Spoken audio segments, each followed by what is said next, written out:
امام محمد بن ادریس شافعی رحمۃ اللہ تعالی علیہ کی کتاب، یہ کتاب الام ہے، اور کتاب الام کی جلد نمبر 1 کے صفحہ نمبر 231 پہ امام شافعی رحمۃ اللہ تعالی علیہ نے کچھ چیزیں پیچھے حکایت کی اور فرماتے ہیں کہ 5 راتیں ایسی ہیں جن راتوں میں اللہ رب العزت کی بارگاہ میں دعا کی جائے تو دعا قبول ہوتی ہے۔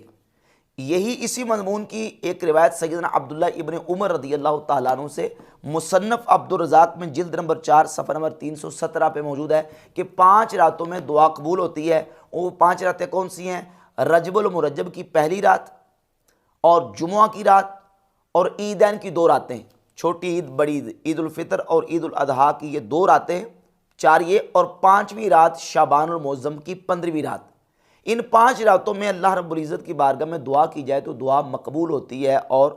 دعا اللہ رب العزت کی بارگاہ میں مستجاب ہے۔ امام شافعی رحمۃ اللہ علیہ فرماتے ہیں وَأَنَا أَسْتَحِبُّ كُلَّ مَا حَكَيْتُ فِي هَذِهِ اللَّيَالِي مِنْ غَيْرِ أَنْ يَكُونَ فَرْضًا۔ کہتے ہیں جو میں نے حکایت کیا ہے ان 5 راتوں کی فضیلت کے حوالے سے کہ دعائیں قبول ہوتی ہیں، میں اس کو مستحب جانتا ہوں جو میں نے پیچھے حکایت کر دیا ان راتوں کے بارے میں، من غیر ان یکون فرضا، ہاں اس کو فرض نہ جانا جائے، فرض نہ سمجھا جائے، بلکہ صرف مستحب جان کے اس رات میں جو ہے وہ دعائیں کی جائیں اور جو میں نے حکایت کیا اس پر عمل کیا جائے، تو میں اس کو مستحب جانتا ہوں۔ یہ ابن تیمیہ کی کتاب ہے اقتداء الصراط المستقیم، اقتداء الصراط المستقیم، اس کی المجلد الثانی اور صفحہ نمبر 626 اور 627 ہے۔ ابن تیمیہ نے لکھا کہ من ھذا الباب لیلۃ النصف من شعبان، شعبان المعظم کی 15ویں رات، فقد روی فی فضلها من الاحادیث المرفوعہ والآثار، اس رات کی فضیلت میں احادیث مرفوعہ بھی اور صحابہ کے آثار بھی روایت کیے گئے ہیں، ما یقتضی انہا لیلۃ المفضلہ، جو اس بات کا تقاضا کرتے ہیں کہ یہ رات فضیلت والی رات ہے۔ وَأَنَّ مِنَ السَّلَفِ مَنْ كَانَ يَخُصُّهَا بِالصَّلَاةِ فِيهَا، اور سلف میں سے بہت سارے ایسے تھے جنہوں نے اس رات کو عبادت کے لیے خاص کر لیا تھا، جو اس رات میں عبادت کرتے تھے۔ ابن تیمیہ کی دوسری کتاب یہ المجموع الفتاوی ہے، جلد نمبر 23 صفحہ نمبر 131 پہ ایک سوال کا جواب ابن تیمیہ نے لکھا ہے۔ سوال یہ کیا گیا ان صلاۃ نصف شعبان، شعبان المعظم کی 15ویں رات میں عبادت کرنا، نفل ادا کرنا، تو ابن تیمیہ نے یہ جواب دیا کہ فاجابہ، جواب دیا اذا صلی الانسان لیلۃ النصف وحدہ او فی جماعت خاصہ، اس شعبان المعظم کی 15ویں رات میں کوئی بندہ اکیلے تنہا نماز پڑھے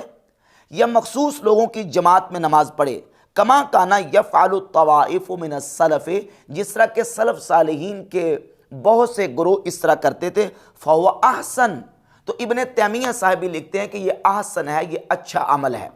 تو اسلاف امت کا یہ عمل ہے کہ وہ اس رات میں عبادت کرتے، اس رات کو دعاؤں میں گزارتے اور اللہ رب العزت کی بارگاہ میں کثرت کے ساتھ ذکر و اذکار اور دعائیں اور عبادات وہ کرتے تھے۔ امت کا یہ عمل اسلاف کا شروع سے چلا آ رہا ہے اور آج بھی بحمدللہ تعالیٰ امت کا یہ عمل جاری و ساری ہے۔ اور اس سلسلے میں جب ہم احادیث کو دیکھتے ہیں تو ایک کثیر تعداد ہے احادیث مبارکہ کی جو اس رات کی فضیلت کو بیان کرتی ہے۔ نبی پاک صلی اللہ علیہ وآلہ وسلم کے 13 صحابہ کرام رضوان اللہ علیہم اجمعین سے اس رات کی فضیلت میں جو مروی روایات ہیں وہ احادیث مروی ہیں۔ 13 صحابہ احادیث کو روایت کرتے ہیں مرفوعاً کہ رسول اللہ صلی اللہ علیہ وآلہ وسلم نے اس رات کی فضیلت کو بیان کیا۔ ان میں سے سیدنا ابوبکر صدیق رضی اللہ تعالیٰ عنہ، سیدنا مولا علی، عبداللہ بن عمر، معاذ بن جبل، ابو ہریرہ، ابو موسیٰ اشعری، ابو ثعلبہ الخشنی، ابی ابن کعب، عوف بن مالک، ابو امامہ الباہلی، اور عثمان بن ابی العاص، یزید بن جاریہ الیربوعی، اور سیدہ عائشہ صدیقہ رضی اللہ تعالی عنہم اجمعین۔ یہ 13 اصحاب ہیں جو رسول اللہ صلی اللہ علیہ وآلہ وسلم سے مرفوعاً احادیث بیان کرتے ہیں کہ نبی کریم علیہ الصلوۃ والسلام نے اس رات کی یہ فضیلت بیان فرمائی۔ اس کے علاوہ سیدنا عبداللہ ابن عمر رضی اللہ تعالیٰ عنہ سے موقوفاً اس رات کی فضیلت کے حوالے سے مصنف عبد الرزاق کی جلد نمبر 4 صفحہ 317 پہ حدیث موجود ہے، اور 5 تابعین سے مرسلاً اس رات کی فضیلت میں احادیث مروی ہیں۔ مرسل کا مطلب یہ ہوتا ہے کہ تابعی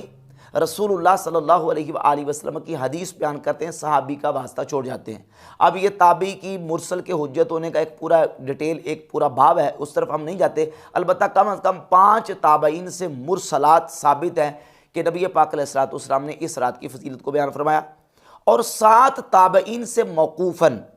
روایات موجود ہیں۔ وہ جو 5 تابعین جن سے مرسلاً روایت موجود ہیں، ان میں سے کثیر بن مرہ، یہ بہت بڑے تابعی ہیں، انہوں نے 70 بدری صحابہ کی زیارت کی ہے، حضرت معاذ بن جبل رضی اللہ تعالیٰ عنہ کے شاگرد ہیں، اور بعض علماء نے کثیر بن مرہ کو صحابی بھی لکھا ہے، البتہ ان کے تابعین پر تو اتفاق ہے، یہ بھی مرسل روایت کرتے ہیں۔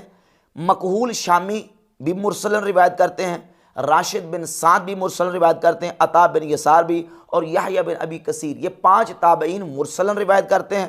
اور 7 تابعین کثیر بن مرہ، مکحول، ابو ادریس الخولانی، ابن فضالہ، خالد بن معدان، لقمان بن عامر اور اکرمہ، یہ 7 تابعین سے موقوفاً روایات شب برات کی فضیلت پر موجود ہے۔ ایک سمجھ کا پورا ایک مضمون ہے احادیث کا جو اس سلسلے میں وارد ہے، جس سے یہ ثابت ہوتا ہے کہ بحمد اللہ تعالیٰ شعبان المعظم کی 15ویں رات جو ہے اس کی فضیلت ثابت ہے، اور اسلاف امت کا یہ جو عمل ہے بالکل احادیث کے عین مطابق ہے۔